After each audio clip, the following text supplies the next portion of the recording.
Good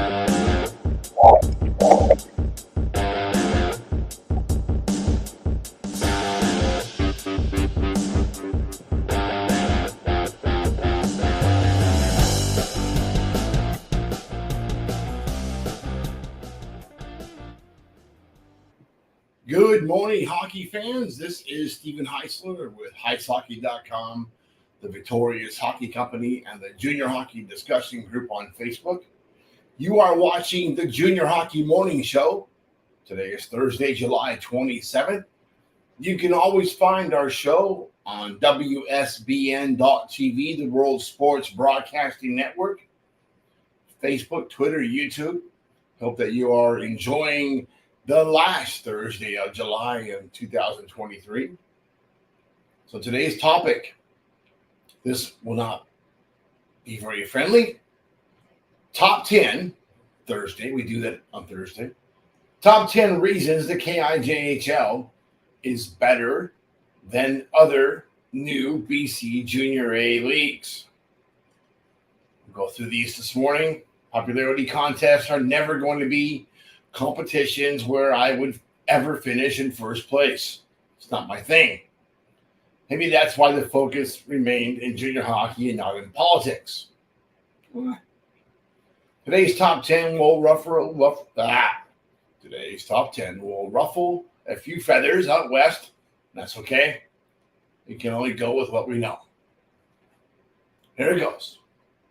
Number 1, full-time staffs. In the other two leagues in British Columbia that are currently now operating at the junior A level, allegedly, full-time staffs are few and far between. These guys all have regular jobs, which is not a bad thing, but the fact remains they're not operating in the same level as the KI is. Very few coaches are doing this as a full-time job. Very few guys have assistant coaches as a full-time job. So that's the difference between one league and the other two. Number 2, dedicated dressing rooms are few and far between in the Pacific League and in the VI League. It's kind of nice. Walk into the barn, go to your stall. It's already set up. It's always going to be your stall. You're not driving your bag in and out in every practice. That's not catastrophic. We had to drag our bags in and out. But today's players are a little more spoiled. Not a big deal. More ice time, number 3. Now, some teams are practicing 2 times a week. That's not going to make it in the KIJHL. These kids are on the ice usually 4 times a week. Add 2 games in at the minimum usually. Sometimes they have Sundays off. But the rest of the time, it's pretty much work. And if you don't want to skate inside, you can skate outside. A lot of opportunities for a massive amount of time. It's a little easier to buy ice at $45, $50 an hour than it is at $150 or $200 an hour, where it can be sometimes when you're in the cities.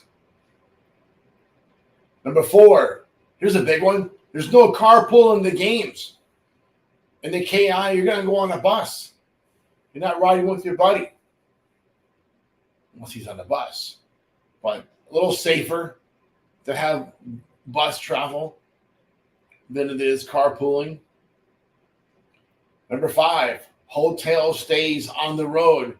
Yeah, generally when you're going to go play a road trip in the KI, you're going to stay overnight in the hotel, play your game, turn around, go back. Pretty good trip. You don't see much of that in the Vancouver League or Pacific League. Number 6, here's a big one. More of the operating cost being covered by small communities who support their teams through ticket sales, corporate sponsors, and fundraisers. That's a big one. A lot of the teams in the other 2 leagues are fully funded by their players. And in the KI, the bulk of the funding is coming from the community. Number 7, obviously larger budgets and more of the budget being put towards player development. More practice time, more off-ice conditioning time, more fitness time, more video time. Number 8, here's a big one. closer developmental relationships with higher level leagues. You know what? Even though they're both technically junior A, I think when an Alberta League team or even a BCHL team or even probably a Manitoba team or Saskatchewan team wants one of these kids, I don't think you're going to get much resistance from the KI teams as you would other two leagues looking at those opportunities as moneymakers for the club. I think the KI teams understand that the more kids they can move to higher levels of play, the better the players are going to be coming to the league later on. Number 9 goes along with number 8, proven ladder of development, not only for the players, but for the coaches and even referees. Yes, a lot of KI coaches get opportunities at higher levels. It's natural. It's working. Had a coach last year think he was going to coach, I think it was in Osoyoos, and ends up coaching in the Western Hockey League instead. Gotta love those ladder of development moves when they go up. Number 10, another important factor, many current coaches and even teams with experience at higher levels of play. That's a big one. Bonus, because you got to have a bonus Thursday. Number 1, the KIJHL is just a higher caliber of play in a league that has consistently delivered a better junior experience. Going to play a game in front of 1,000 fans or 800 fans, 600 fans is much better than going to play a game and there's, maybe a few girlfriends, a few parents, and that's about it in the building. The KI, you're going to get into situations on the road where it's hostile. You're going to walk in, your bus is going to get egged on occasion. That's always fun. But you're going to walk into the rink as the most hated kids there. There's some kind of developmental aspect to that's encouraging, and it's also a lot of fun. It's nice to walk in and be the most hated guy in the building. I kind of enjoyed that role. Okay, I'm 57 next week. I still enjoy that role. It's awesome. Bonus number 2, and this one is going to hit right out of the box.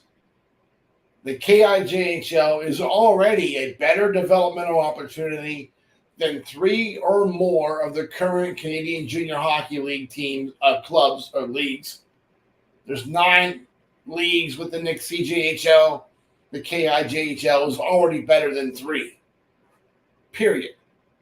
Already less expensive than 3, or at least 2, and already a higher level of play. That won't be popular, and the CJHL is not going to let the winner of BC participate in any fun postseason activities. Why not? Because they are scared. There you go, scared. And the president of the CJHL, Robert Mazuka, is a complete donkey. Did I say that?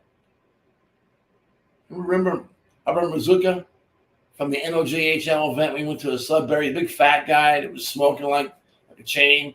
Great example for our kids. Mazuka the Bazooka. I'm not going to say what next words are coming out of my thought process. All right, folks.